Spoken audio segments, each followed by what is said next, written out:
And so these stories that have been a part of our world, our our sense of who we are, continue to inform us about how we should live. Hey everyone, thanks for joining the Living Anabaptism podcast. Today I'm talking with Marcus Yoder. Marcus is the executive director at the Amish and Mennonite Heritage Center in Holmes County, Ohio. He is an expert in Amish and Mennonite history and traditions and previously studied at Ohio State and Yale University. He is also the author of Cathedrals, Castles, and Caves. In this episode, Marcus shares inspiring stories from the lives of early Anabaptists and the lessons that we can learn from them. I hope you find some encouragement as you join me in learning from Marcus.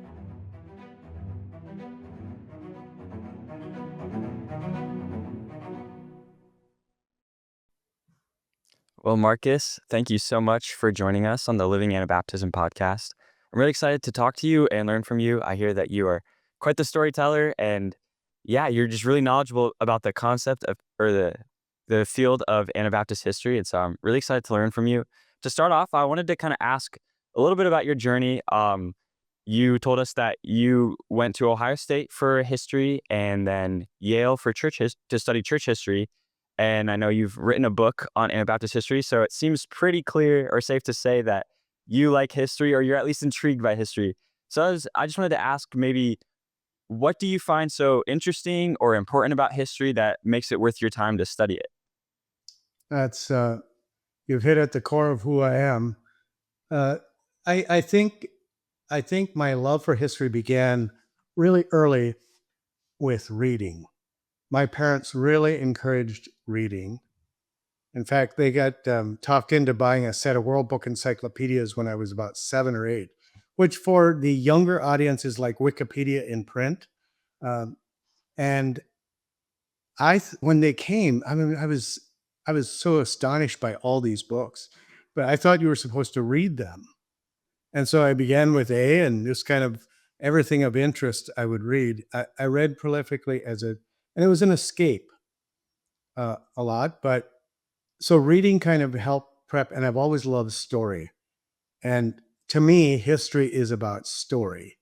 It's about people's emotions and connections. And then I took the route that many of our people do. I actually quit school in the 8th grade. Uh, my parents and I have talked about it, but uh, things like math and math particularly were like a foreign language for me in school. But if I could read, I could really engage. And so in my 30s, my wife and I decided to go back to school. I had taught for 10 years by then at the Sharon Mennonite Bible Institute, which is similar to or where Rosedale Bible Institute was at one point. But, and there was no question for me ever what I wanted to study. I wanted to be a historian.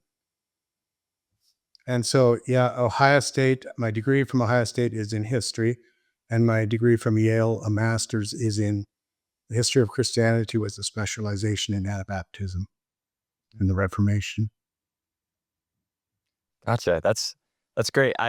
It's cool that you have like the thing that you're super excited about. I think I'm still partially trying to figure out what that is for me. I know I love theology and asking questions like these, but I like that you have the very specific thing. That's really awesome.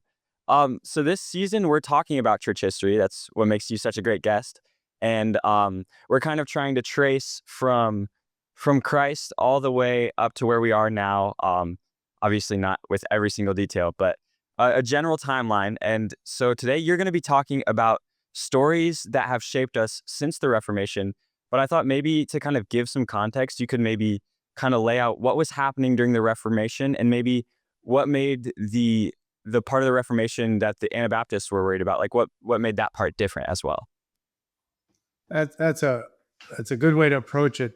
I actually think that unless you really understand this kind of early modern time, I mean, and it's so hard because Martin Luther didn't wake up one morning and say, "Oh, I'm going to start a Reformation today." We, looking back, tend to give these kind of concrete markers, but there's been this kind of sea change of worldviews that happens beginning in the 12 and 1300s already in Europe. So um, late medieval Europe, and I hate the term Dark Ages because it's populated by humans and the light is there. The light of Jesus has shone since Jesus invaded the earth as a baby. The light of Jesus has shone through his people. So in the 12 and 1300s, there's a couple events that happen. There's this kind of consolidation of power, which is really important for us to understand. And it creates this kind of caste system in Europe with the feudal system. So that the Roman Church owned 10% of the land and employed about 10% of the people. The about 3% of the people were nobility and owned the land, and the rest, 85 to 90%, depending on area, were peasants. And peasants were, it's wrong to conclude that they were all poor, poverty-stricken, but they were under the total control of their lord and the church. And so they were liable for tax and tithe. And if you would have had good crop years, there are many occasions where the nobility just took more and kept them kind of perpetually poor. That's really important to understand. So there's this tremendous power structure that's really tightly encased. And the plague begins in Europe in 1348, the bubonic plague. And in the space of 4 years' time, it kills conservatively, about a third of the population of Europe. And so life expectancy is just really low. Interestingly enough, violent crime spikes during this time period. And so that you have this kind of power structure, you have all this death and plague, and then the printing press in the 1400s begins this process of ideas, how ideas are formulated and spread. And it is it's like pouring gas on fire in Europe. So I always tell people, remember 4 P's about this time period: the power structure, the plague, the printing press, but then also the deep piety of the people. These are Christians, and everyone in the region is Christian, and they've heard all this Christian language all their life. The question becomes, what does it mean to be Christian? And so these people are deeply concerned about their own souls and heart, and they want the powers that be to make a way for them. It also really important is, with the feudal system and the peasant nobility, there's these, they're called sumptuary laws. And these sumptuary laws are so, like for instance, they dictate what you can eat, what you can wear. So peasant men were not permitted to wear pointy-toed shoes. And it becomes criminal. And you could not address, if you're a peasant, you couldn't address nobility without their permission, which becomes really important with the Anabaptists then in the future. So, that kind of, so Europe is in this foment, and it's amazing the similarities. So in the past maybe 20 years in the Western, well, in our world, we've had a real, there's been a lot of power shifts. Let's say since 1990, with the fall of communism, there's been a lot of power shifts in our world. We've also had a plague. It's unfair to take COVID and hold it against the bubonic plague, but both of those produce a sense of fear that is very similar. And you have the digital revolution, which is really, it is equivalent to the printing press. And so kind of the foment and change that we feel kind of brewing in our world today is much of what these people were feeling in Europe. That's really interesting. It is just, I find it striking that people in that world had no sense mm, of the amount of change that was happening so quickly to them. Maybe we live in Mm. similar times. Mm. I'm not a prophet or anything like that. I'm a follower of Jesus, but the world will change. Um, and I also think there's this when these kinds of things happen, when there are these power shifts, the the the, the media revolutions that we live in, people begin to ask questions about what does it mean to follow Jesus? What does it look like in today's world? And that's the question that creates the Reformation. Mhm.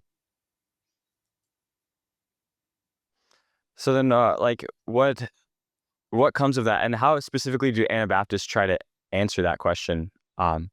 Yeah, I think that's really interesting. The kind of the tension that you're relating to maybe how we kind of feel today. But yeah, how did they go So, about addressing the problem? so what happens in Europe in this time period is the peasants begin to revolt, and there are numerous peasant wars. I mean, they're often called peasant wars. In German, they're called Bauern Kriegs, which means farmers' wars, basically. But they're violently repressed by the nobility, and and and Luther begins to address the questions with the well, let me say it like this. Luther, the peasants think of Luther as a potential hero for them, a deliverer. They're looking for deliverance. They're looking for something to free them from the power of the nobility. And Luther and Zwingli appear to be that. But both of those ally then strongly with the existing authorities. And what the Anabaptists bring is no sense of that connection to a political establishment. Um, and it is really fascinating in those in we're celebrating 500 years. This time 500 years ago, uh, the German speaking areas of Europe were in an absolute turmoil and a foment. So the first baptisms happen in Zurich, and they get chased out, and they go around and they're baptizing people everywhere they go. In St. Gall, in one day, Mons and Blaurock baptized 300 people. And in the next 10 years, from 1525 to 1535, it's estimated that in German speaking portions of Europe, over 20% of the people are rebaptized as adults. So this is a movement that really captures the peasants. Now it's led by these intellectual people. Uh, Felix Mons can read and write 5 languages fluently. Grebel is one of the leading Greek scholars in all of Europe. He could have had a university position wherever he wanted to. His father was a Zurich City Council member. They're very able, but they very quickly moved to and begin the process, and the peasants gravitate towards the movement. Uh, and it's really fascinating because suddenly there is something that begins to say the power structure that has kept us repressed for all these years is wrong. Mm. And we can talk about what they they also said the answer is to not use violence. The mainline groups did, but it is. I mean, it really appeals to these people who have had hundreds of years of repression, and it really does change Europe. They are radical, and I think that when you think about the Protestant Reformation or Luther and Zwingli, the reformers, they took tremendous risk and steps at breaking from the Roman Church, but they were always protected by a political establishment around them. Zwingli had the city council, uh, Luther had Frederick the Wise. The Anabaptist And I argue that the ideas they bring are religious. They are that.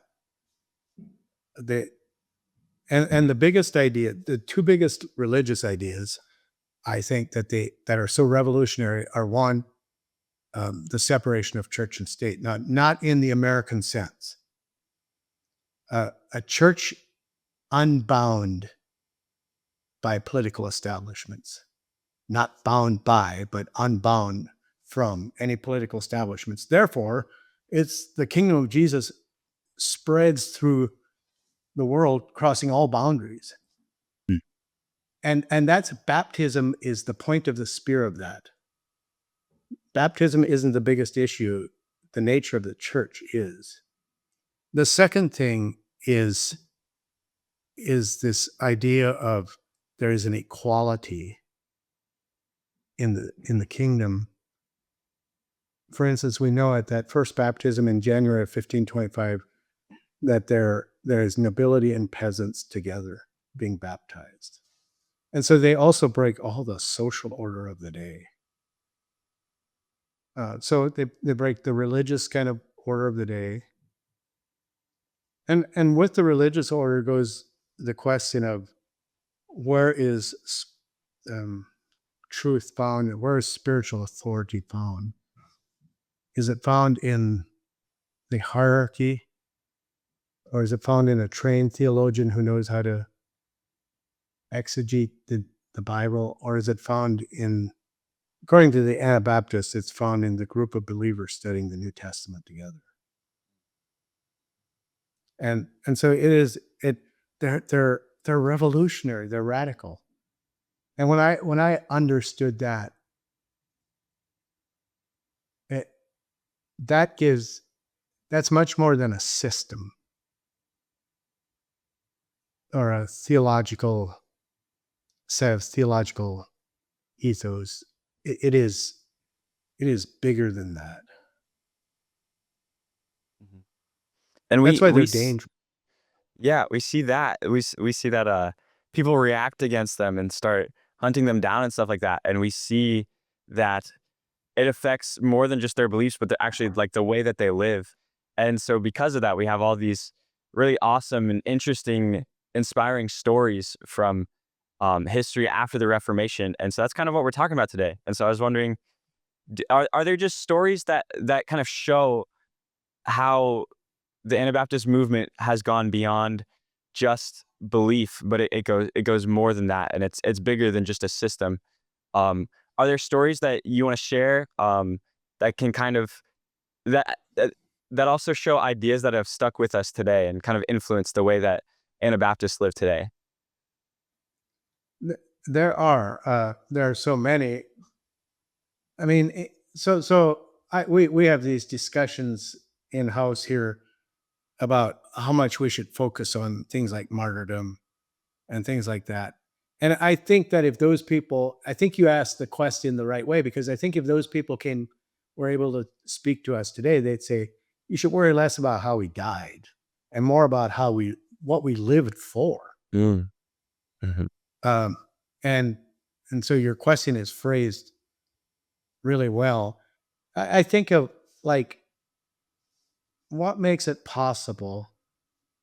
For instance, Michael Sattler in 1527, Michael was well on his way to being well established in the Roman Church. He was prior at a monastery. He was well taken care of. He had probably been in the system since a young boy, so he had not really learned a trade. And so he knows if he leaves, what will he do? But he left. And he becomes a voice for them at writing the Schleitheim Confession of Faith, or the 7 points of the Schleitheim. It's not really good, not really accurate to call it a confession of faith. It is the first confession, but it's not complete. It's more the points that they felt like were being misunderstood.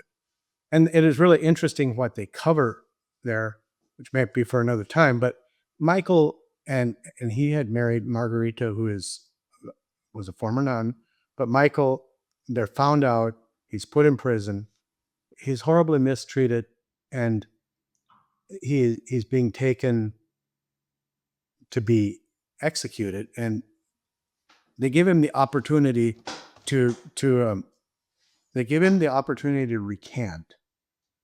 And if he would have recanted, so they were going to execute him by putting a bag of gunpowder around his neck and then tying him to a ladder and tipping him into fire. If he would have recanted, they would have more humanely murdered him. Instead, he offers them forgiveness for what they're about to do. And I have often thought of, what does it take to offer forgiveness? To free those people up to think about their own sinfulness in the moment when you're about to die. And that choice is not made in that moment. That choice is made long before that. And the choices they make in these kinds of moments, these are powerful stories. And we don't know the name of the executioner. We don't know the name of the Lord who is in charge of it, but we know his name because he did something so unusual by offering forgiveness. And when I think about that, I think like it is the way of Jesus. He used the very words of Jesus, Father, forgive them. They don't know what they're doing. And when we emulate Jesus, when we follow him, which is what they would have talked about, the essence of Christianity is to follow Jesus. And so you die like he died. You're willing to die like he died by offering forgiveness. That is just in a world full of vengeance and a really strong focus on justice. That just seems so unjust. But it's so much like Jesus. I mean, for many of us, we've heard these stories. I've heard some of these stories since I'm a little kid in the Amish church. The story of Dirk Willems, who is being pursued. His pursuer falls through the ice. Dirk turns around and helps him. Most of us who are Anabaptists or have any connection with Anabaptism have heard that story. I'd like us to think about what this is in 1569. Dirk was put back into prison, and 2.5 weeks later was burned at the stake. And I'd rather think about, what did Dirk think in those 2.5 weeks? Like, how did he feel? Like, he's human.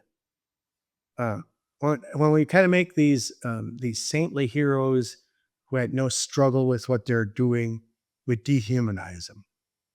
And so Dirk, I mean, I'm sure he thought, I wonder if I should have turned around. Maybe he thought, will anyone remember me? And again, these people went to their death with no sense of legacy building. They don't know that somebody's eventually going to collect these stories. And 475 years later, we'd be talking about them. It's not even on their radar. And I wonder what he felt the morning he woke up and knew it was going to be his last day. He was going to be burned at the stake that day. Because when we don't think about that part of it, we kind of dehumanize them. But again, I would argue that Dirk made that choice long before that. You know, some of the things that the artist who painted our mural here at Behold was not Amish or Mennonite. He was actually a non-practicing Catholic who was born in the 1930s in Germany, and at 17 years old was forcibly drafted into Hitler's army and was used as cannon fodder at the Battle of the Bulge. He was shot in the shoulder, Battle of the Bulge, shot left shoulder, carried a scar all his life. And he said, as he lay in the snow, he thought war doesn't solve humanity's problems. And when he did all his own research, and when he came across the story of Dirk Willems, he was so deeply moved by that he actually put it out of place in the mural, so it's exactly at the halfway point. And he says, this Dirk has so little to do with our history. I mean, nothing's named after him. He didn't write theology, but it has everything to do with who we are. There, we have for 500 years said we will give our life, but we will not take life. So, there's these stories, and a number of years ago, early in my tenure, so we've been about 2012 or 13, we had a family here, and after the tour was over, I was in the mirror hall, and they were obviously Muslim. She was wearing a burqa. I could only see her eyes, and she just stood in front of the scene of Dirk Willems, and I tried to figure out what she was doing, and she finally turned towards me, and she looked me, straight in the face, and they're not really, Muslim women aren't supposed to. And she said, "Is that story true?" And I said, "Well, to the best of our knowledge, this is how it was reported." And she called her son and husband over and said, "We could follow a Messiah like that. One who is, if his people would be willing to give their life, we could follow a Messiah like that." Then she told me her story then.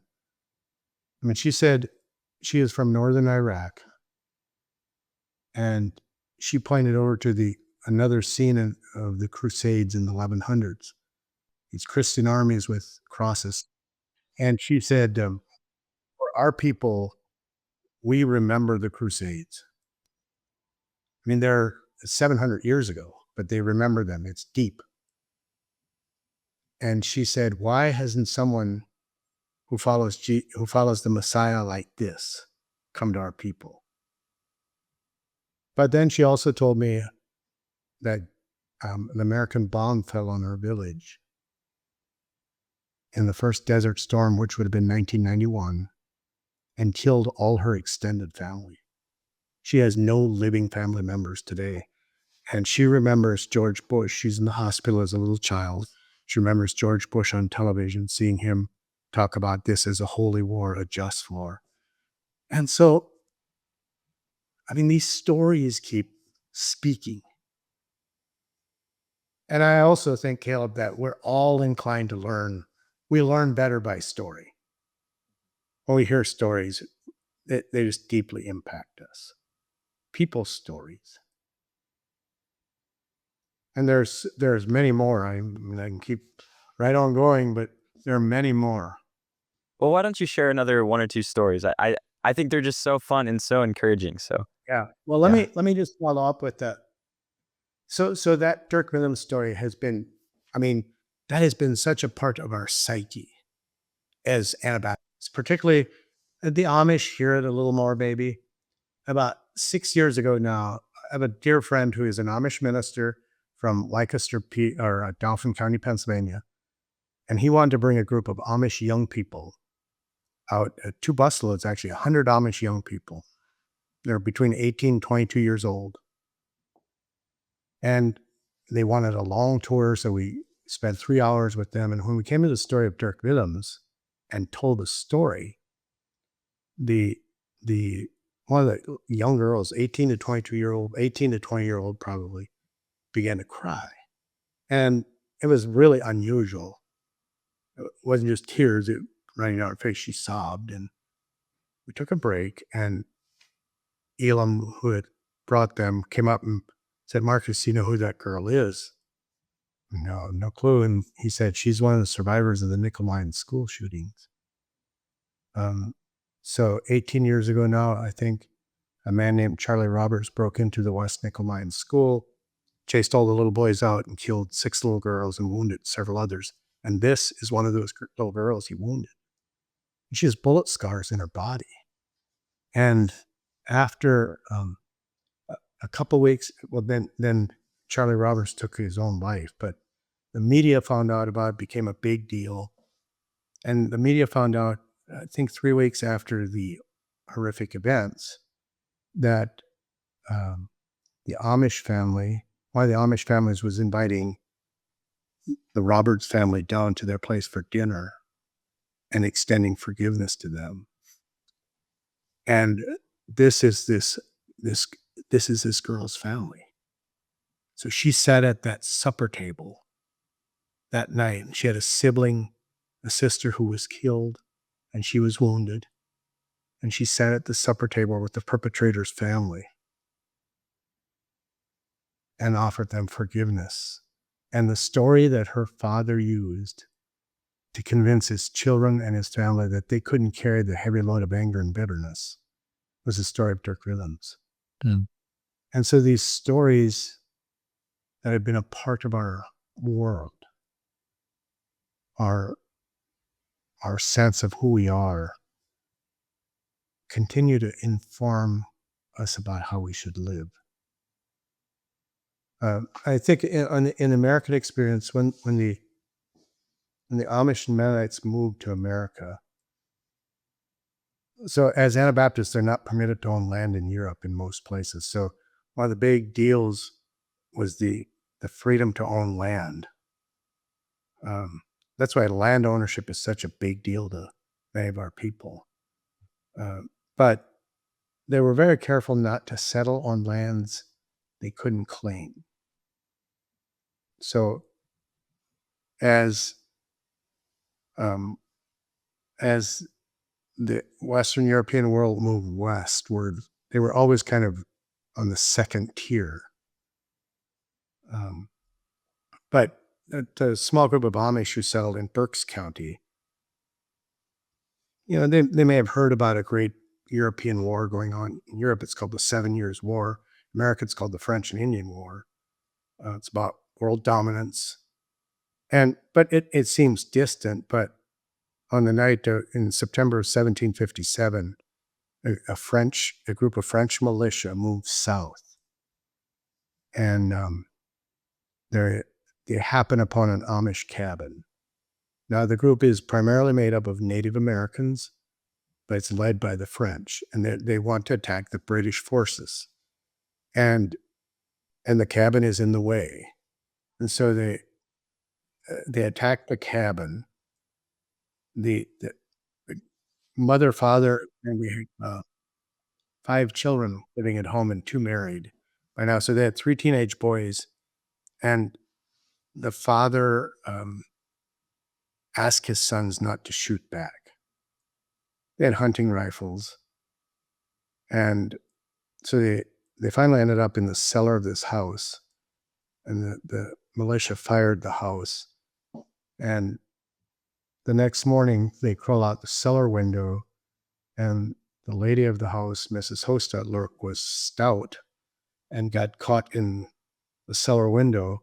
And in the commotion of pulling her out, one of the militia had come back to their peach tree, heard it, and brought the others back and promptly killed Mrs. Hostetler and a son who had been wounded and their daughter, and then took the father and 2 sons captive. And they force-marched them to Presque Isle in Erie, PA, and then split them up. And the father escaped the next spring and floated down the Susquehanna. One of the sons was repatriated in a prisoner exchange with a group of Native Americans, but the other son spent 8 or 9 years living with the Native Americans as an adopted son. And the government forced all the non-natives to leave the tribes in a treaty that they never intended keeping, but he was forced to. He didn't want to go back, and he'd spent most of his years. And we often hear that story. It's sometimes called the Rosedale Massacre. It's not a massacre, but as a little boy, I heard that story. But a part of that story that we don't often talk about is what happens when the son returns home. So the father, like I said, had escaped, and he had remarried. Um, and he, right before when they were separated, he had told his sons, "Don't forget the Lord's Prayer" in German. And but I often think about what it would have felt like to be force marched for 3 or 4 days through the Blue Mountains up to Lake Erie, and with a group of people who have just killed your wife and daughter and son. And in that world, unfortunately, the idea among the European settlers moving west was the only good Indian is a dead Indian. Um, and so 8 years after the event, Jacob, the father, has remarried, and one night a young Native American shows up at his house. And I can about imagine the fear that's associated with that, and in particularly in that worldview and mindset. But apparently Jacob invited the young Indian into his home for supper.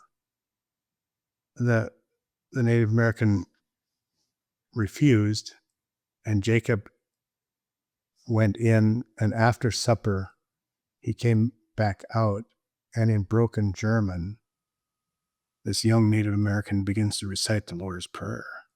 And suddenly Jacob realizes that this is his son.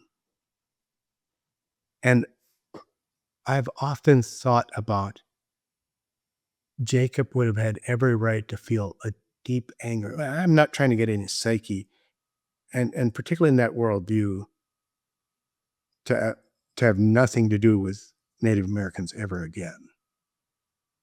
But it was his son. And by the way, his son returned, never joined the Amish church, actually joined the Dunkard Brethren Church and became a Dunkard Brethren preacher. Can you imagine the stories he had? But also had felt, as many Native Americans did, that you shouldn't own land. So he never owned land. That's everyone's land. So he had this strange mishmash of Amish, Native American. But I return us to this place of saying, what does it mean to give life rather than take life? Because for many people in that world in the 1760s, a Native American shows up like that, you take care of him. I mean, in a negative sense, you shoot him, and it points us back to these ideas that our people have always had, that there's something of God in every human. Jacob was, we're not even sure that he could read. He could read probably, but he couldn't write well. He had to have letters written for him. So, but he had heard these stories. I mean, the stories of Michael Sadler, the stories of uh, Dirk Willems, Felix Mons. He had sung the songs that George Blaurock wrote. He had sung the songs that the small group of believers had written in Passau, who were imprisoned in the 1530s there, and written these songs and smuggled them out of jail. And the Swiss Anabaptists put them together in a songbook that the Amish still use today. For instance, one of the men who wrote songs in there is a man named Hans Betz, who had preached so prolific as an Anabaptist, authorities had burned holes in his cheeks so he couldn't get air in his mouth. So he wrote songs. And these are testimonies of God's goodness, God's faithfulness, God's strength. And so could Jacob have gotten up and given testimony to us about what he felt? No. But in his life, he exhibited that love and forgiveness. They're such a powerful part of these stories. maybe one kind of personal story. In 2004 or 5, I was in Europe. We were in Europe with a choir of North American Mennonite young people, and we were singing it in churches there. And the itinerary said we were going to sing in a Baptist church near Mannheim, Germany. I didn't give it much thought. We got there. I don't sing. I just help coordinate and arrange things. So I sat in the front row, and in this particular church, the older men sat separate from the women yet. And I was on this bench of old men.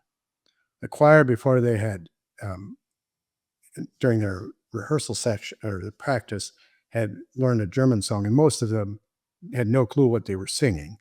It was an old colony song. And the choir started singing this song in the program that night. And I heard this sound. I thought, what is that sound? And I looked down the row, and one of those old men is absolutely crying. And it escalated, and all these old men, I look over and the old women are crying.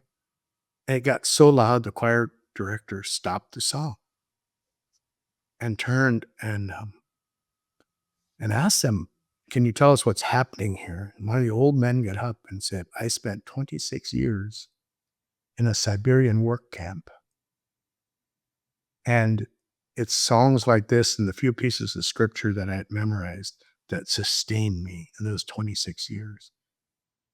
And I suddenly realized we were in a church full of Russian Mennonites who had either fled or been pushed, or after the wall fell, communism, had moved to West Germany. And we began to listen to their stories. And I suddenly realized that, for instance, in Russia, after World War I and even after World War II, the Mennonites who remained there suffered horribly. And many of them simply disappeared in the purges. But this particular man had been removed from his family and spent 26 years for his faith in a Siberian work camp. And to hear those stories in person are truly amazing. Wow, I could go on listening to stories, I think, all day long. One question I have kind of in general, one thing that you kind of kept bringing up is that these decisions that all these people made weren't decisions in a moment, but they kind of made these decisions beforehand at some point, prior in their life. Um, how how can we go about, or maybe how do you know how any of them went about becoming the people, or like what things made them the type of people that would make these decisions, that maybe we can learn from as we go on living, so that way these aren't just stories of the past, but they're the ways that we live our life as well. That's a great way to think about it, Caleb. I think that this idea of following Jesus, like, what does it mean to follow Jesus? Um, we need to think more about that. In much of our um, evangelical and in Western Christianity, much is made about the commitment, pray the sinner's prayer. I'm not against those kinds of things. But according to the New Testament, and particularly the Gospels, at the essence, Christianity is about discipleship, about following Jesus. And if we can make that commitment to follow him, and I think that means that we spend an inordinate amount of time, and that's not the right word, but we spend a lot of time in the Gospels thinking about Jesus. How did he live? How did he respond? What did he do in these situations? What is he asking me to do? And I think we also need to work really hard at moving away from this idea that my spiritual life is separate from my secular life. Mm. So how can I serve Jesus in my job? Actually, how can I be a Christian historian? How can you be a Christian podcaster or media specialist? And that doesn't mean that at the end of every podcast or at the end of my presentations that I give this kind of call to Jesus. It means that I live Jesus like in every moment that I live. And so this kind of moving away from this dualistic approach where I have my devotions, then the rest of the day is mine to do what I want with. What does it look like to make money for Jesus? What does it look like to do what I do for Jesus? And I think it's in in that kind of living where we embrace the way of Jesus. I think that's where we begin to build that space for us to be able to face the bigger moments. I just, it's so, um, it's so easy. The answer is so easy, but it's hard to do. I mean, obviously, you and I know that in the sense, but there's also a great freedom in saying, all of my life is dedicated to one thing, following Jesus. It frees me up to actually to grow in what I'm doing because I want to honor him in what I'm doing. We need to think about our vocation and occupations as spiritual discipline and spiritual exercise. So that's a part of how we worship and love God. It's by being good plumbers, by being good, you fill in the blank. I think I think for me, that's been revolutionary for me to think because it frees me up to love people, to love Jesus every day rather than the 20 minutes I read scripture or whatever. Does Yeah, that thanks answer for that. the question? Yeah. Yeah. Are there any like in any of those stories that you shared, are there like examples of how they like committed their life to loving Jesus before, or like things that they did to like posture their entire lives as that? Because you know, it's easy to think like, oh, we want to do this, but it's way harder to actually do it and to become like wholly invested in doing that. Is like how did they go about doing that? I don't know if that Yeah. maybe that's kind of hard to answer, but No, it's the right question. I think of people like Menno Simons, who for the latter half of his life was a hunted and harried man. He actually died a natural death, but he was always being pursued. Uh, he writes um, about awakening to the fact that there is only one foundation, Jesus. Uh, I think it begins when we make that commitment. And again, I am less concerned about people knowing an actual date as people saying, I am choosing to follow Jesus now. And to rethink how we think about salvation, to say it is a lifelong progress of growing. Um, and also those people never wrote about church in this kind of broad sense that I'll be part of the Church of Jesus, but I'll do my own thing. When they write about what it means to follow Jesus, it's always in the context of a local body of believers. And and I think that the the uh, American exceptionalism and independent and individualism militates against sharing my life with other people in a deep way. And I think that it's going to be really hard for you to really follow Jesus in that fullness if you don't have at least a few people who know you very well and can speak into your life. I I hate easy answers because I've been offered too many of them in my life, probably. But I would invite people to begin to think about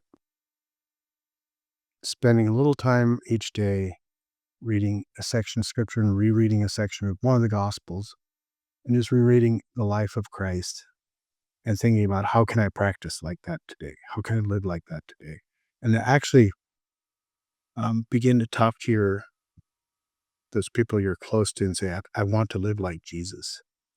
Help me out. And it seems, on one hand, it seems so easy, but it is really hard to do. And and so, but do they write about it? Yeah, they do write about it. Again, I think one of the things that has been helpful for me to understand about early Anabaptism is there is no set of theological codes that kind of binds together Anabaptism. Spassen Frank said he was not an Anabaptist, but he wrote to the emperor and said they have as many as their church leaders. So each local congregation had a little different flavor.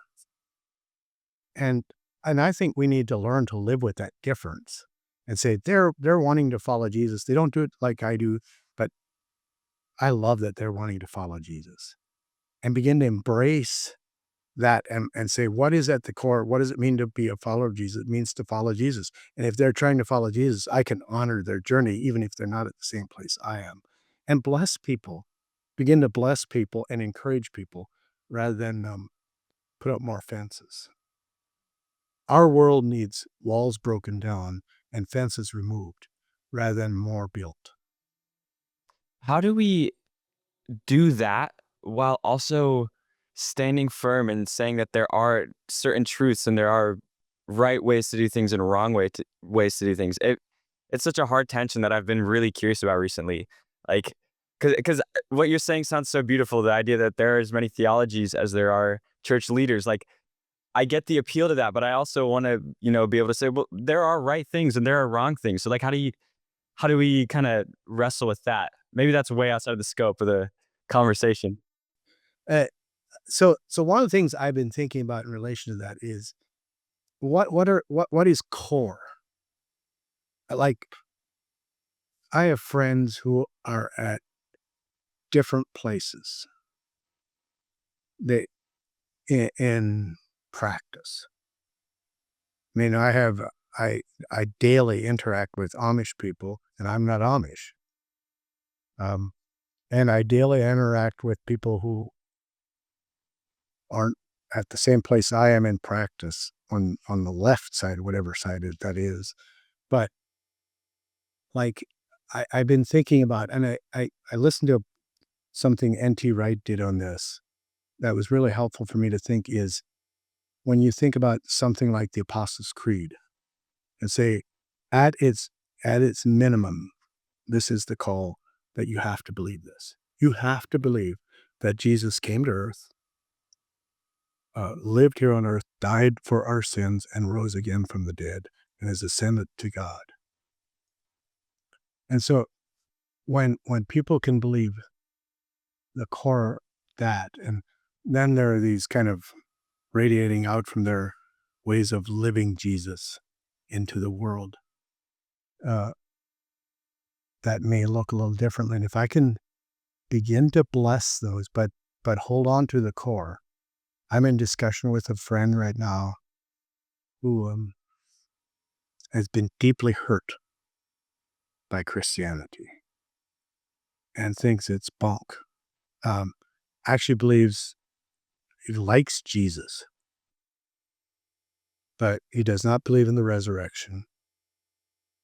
And I'm beginning to understand um, that at some level, I can't share myself with him. Yet I love him. So there's that tension, Caleb. But let me just say this, that in John 10, it says the thief comes to steal, to kill, and destroy. Talking about the devil, but I'm come that you might have life. And one of the ways that Satan brings destruction, that evil brings destruction in our world today, is by creating divisions and silos that we live in. And there is something really freeing at saying, at its core, I believe that every Christian needs to believe this. But there are some other things, and I might be wrong on them. And so, God, help me understand what truth is here and what it means to follow you. And if I'm wrong, help me to change. So I don't have a pat answer to that except to say that in the same way that Jesus reached across boundaries, we should be doing that today. And we should resist the urge to get caught up in the identity, religion, and politics of our time. Because that is not the way of Jesus, to paint us into separate camps. I just read when the new heavens and the new earth come, and we'll be at that great communion celebration, the wedding feast of the Lamb. Thank God they're not all going to look like and act like me. There'll be variety. And so when we keep those things in mind, there is no one solvable answer. Yeah, well, there is. It's called love. The way of Jesus is a way of love, and the most powerful weapon in the world is love. It will change our world. And when we reach across boundaries in love, we're offering the way of Jesus. But we don't have to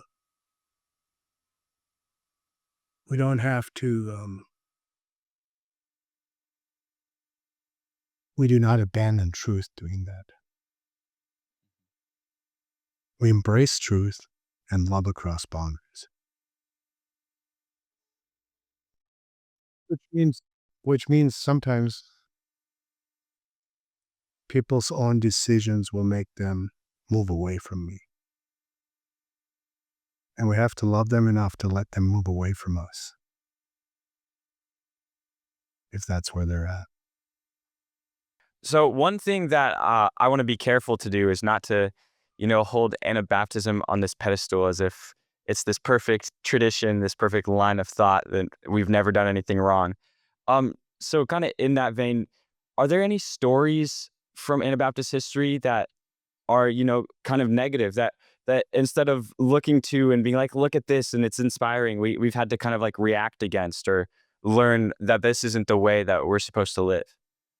Yes, there are, and they're sprinkled through our history at the same level as the stories of good. I'm particularly thinking of so in 2000, I went to school. My wife and I went to school late in life. So in 2014, I was in a class at Yale with a wonderful lecturer. She was Scottish, and she was so her brogue was beautiful, and she was really able historian. And she was the class was seminal moments in Western Christianity. And I saw on the syllabus that she was going to lecture about the Radical Reformation. And it's a 7:45 morning class. I get there early because this is my day. Um, and I sit in the front. Um, as a Mennonite preacher, I don't sit in the front unless I have to. So every chance I get, I sit in the back. But this time I sat up front. And so she starts her lecture, and she talks for about 2 minutes about Mons, Gravel, and Blarock. And then she launches into telling a story about how a group of Anabaptists um, move into the North German city of Munster. And in the early 1530s, they're given some freedoms there. It's a cathedral city, so it's 9,000 people roughly, and they eventually are elected to the city council, and eventually are the majority. And by 1534, they lead the city, and she keeps lecturing, and it's the debacle is they end up calling it the Anabaptist Kingdom of Munster, and it degenerated so fast that by 1535, the leader Jan van Leyden on Easter morning said he can single-handedly. So what happens is the bishop's forces lay siege to the city. It's one of the few times that Catholic and Protestant armies joined forces, and laid siege to the city. They Jan van Leyden said on Easter Sunday morning that he and his 12 disciples, which should give you a great alarm when somebody says they have 12 disciples, can single-handedly defeat the bishop's forces. And he probably got his head cut off. His protege took it over, instituted polygamy. It becomes this horrible space. And she lectured on about this. And I just kept sliding down in my seat. And I'm like, ugh. And at the very end, she's like, there was other parts of this movement. She talked a little bit about mental. I gave it about 5 minutes. And after the class was over, I said, well, I'm going to go see her. And so I knock on her office door, and she said, Marcus, is that you? And she said, I supposed you would show up.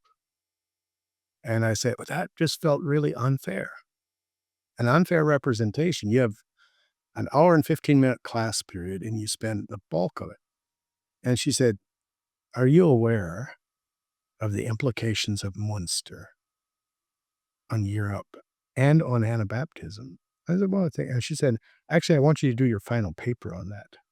That's not what I wanted to do my final paper for the class. But I did, and I learned something. That is that we have a propensity towards that cult-like, insular, isolated living that has plagued us.